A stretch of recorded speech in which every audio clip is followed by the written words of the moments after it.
हाँ जी, ये देखो आपके पास आज हम डिस्कस करने जा रहे हैं जो आपका इग्नू का BCA 4 है, उसका एल्गोरिदम डिज़ाइन सब्जेक्ट BCS 42। ठीक है, तो इसमें आपके पास टोटल 50 मार्क्स का आपके पास आ रहे हैं ये। ठीक है, और आपके पास यहाँ पे ये देख सकते हो कि 50 मार्क्स के आ रहे हैं और 2 आवर्स के एग्ज़ाम होते हैं, है ना। बिकॉज ये थोड़ा लेस क्रेडिट का होता है, आई थिंक 2 क्रेडिट्स का आपके पास होता है। ठीक है, दिस इज़ अबाउट मी। ठीक है, अब देखो यहाँ पे हमने क्या किया है, जो ब्लॉक 1 है ये बेसिकली इसमें आपके पास टोटल 3 यूनिट है, यूनिट 1 2 आपका यूनिट 3। तो हमने यहाँ पे क्या किया है कि जो आपका यूनिट 1 और 2 है इसको हमने क्या किया है, कंबाइन कर दिया है। ऐसा इसलिए किया है बिकॉज यूनिट 1 का कुछ टॉपिक है, जैसे आपके पास बिगो नोटेशन है ना, आपके पास ओमेगा नोटेशन, ये है जो फर्स्ट यूनिट का टॉपिक है, वो हमें सेकेंड यूनिट में थोड़ा आपके पास एडवांस लेवल पे पढ़ना है, इसलिए हमने फर्स्ट और 2 को कंबाइन कर दिया है। ठीक है, हाँ जी। अब आपके पास जो ब्लॉक 1 होता है वो मैक्सिमम 25 मार्क्स के आपके पास आ रहे हैं, और हमने यहाँ पे कुछ मार्क्स लिखा है, यूनिट 1 10 मार्क्स और यूनिट 2 8 मार्क्स और यूनिट 3 7 मार्क्स। तो ये ऊपर नीचे भी आपके पास हो सकता है। ठीक है, हाँ जी। नेक्स्ट आपके पास क्या है, हमने यहाँ पे एक ऐसे प्लानिंग आपके पास बनाया हुआ है कि जो आपका यूनिट 1 और सेकंड है, ठीक है, तो इसमें कुछ आपके पास थ्योरेटिकल क्वेश्चन है, कुछ न्यूमेरिकल क्वेश्चन है।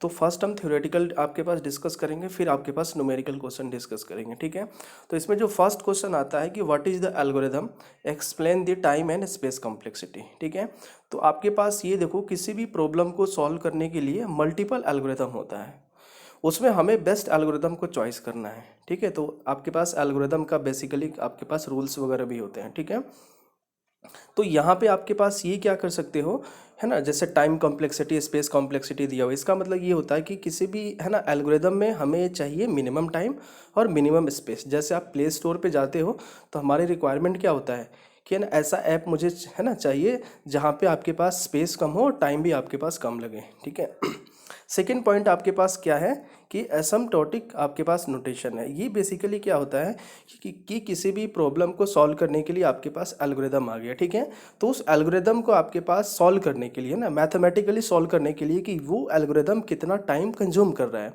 तो बेसिकली ये 3 टाइप्स के होते हैं, बिगो नोटेशन आपके पास, ओमेगा नोटेशन और थीटा नोटेशन। ठीक है, तो बिगो का मतलब क्या होता है, वर्स्ट केस, ओमेगा का मतलब क्या होता है, बेस्ट केस। ठीक है, और थीटा का मतलब आपके पास क्या होता है, एवरेज केस। तो ये तो आपके पास थ्योरेटिकल क्वेश्चन है और ये बेसिकली ब्लॉक 1 से आपके पास है।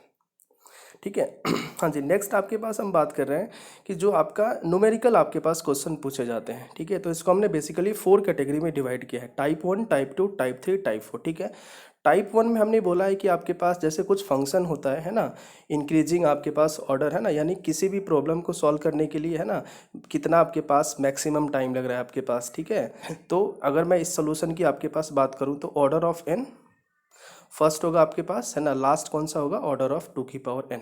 ठीक है, मैक्सिमम टाइम लग रहा है आपके पास। ठीक है, टाइप 2 की मैं बात करूँ तो यहाँ पे ना आपके पास अकॉर्डिंग टू बिगो नोटेशन हमें प्रूव करना होता है आपके पास। ठीक है, तो ये आपके पास हो जाएगा। टाइप 3 की मैं बात करूँ यहाँ पे, तो टाइप 3 में क्या होगा कि, है ना, गिवन कोड होगा आपके पास और उसकी हमें टाइम कॉम्प्लेक्सिटी निकालनी है। तो जो टाइम कॉम्प्लेक्सिटी ये निकालोगे ना आप, तो ऑलवेज आपको ट्राई करना है कि बिगो नोटेशन के फॉर्मेट में ही आपके पास निकालना है। जैसे इसका आंसर आपके पास ऑर्डर ऑफ लॉग एन आपके पास आएगा। देखो और भी निकाल सकते हो, है ना, थीटा में भी आप निकाल सकते हो, कोई प्रॉब्लम नहीं है।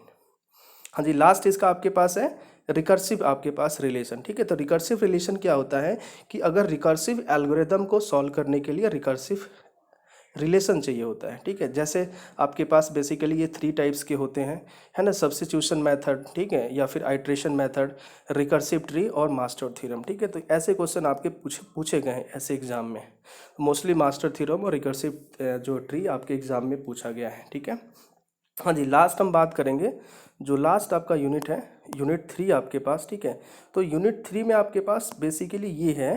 ठीक है, यहाँ पे आप देख सकते हो यूनिट 3 में क्या है कि बेसिकली सॉर्टिंग और सर्चिंग इंपॉर्टेंट है। ठीक है, तो जैसे मैं आपके पास सॉर्टिंग की बात करूँ, ठीक है, तो सॉर्टिंग क्या होता है आपके पास, है ना, किसी भी नंबर को आपको अरेंज करना आइदर इंक्रीजिंग और डिक्रीजिंग में, ठीक है। तो कई बार क्वेश्चन ऐसा भी गिवन हो सकता है कि एक नंबर आपके पास, है ना, गिवन हो सकता है, उसको आपको किसी भी ऑर्डर में अरेंज करना होगा बाय यूजिंग आपके पास सॉर्टिंग टेक्निक। सिमिलरली यहाँ पे सर्चिंग भी आपके पास लीनियर सर्च है ना। जैसे अगर ओल्ड फ़ोन में आपके पास बात करूँ, जैसे नोकिया 33 आपके पास 12 की मैं बात करूँ, तो उसमें कोई कॉन्टैक्ट होता है, ठीक है। तो उसमें कोई भी एक कॉन्टैक्ट आप सर्च करोगे तो आपको, है ना, स्टार्टिंग से टॉप से बॉटम पे जाना पड़ेगा, ठीक है। सिमिलरली यहाँ पे आपके पास है ना GCD का मतलब क्या होता है, जैसे अगर आपके पास 2 और 3 के बीच में GCD निकालोगे तो आंसर 1 आएगा, मतलब हाईएस्ट कॉमन फैक्टर आपके पास, ठीक है। तो ये आपके पास हो गए important questions of the block 1, ठीक है। तो अगर ये वीडियो अच्छा लगा तो आप शेयर लाइक सब्सक्राइब करो, और अगर आप चाहते हो कि ब्लॉक 2 का भी ऐसे इंपॉर्टेंट क्वेश्चंस आए तो आप इस पर कमेंट करो, ठीक है।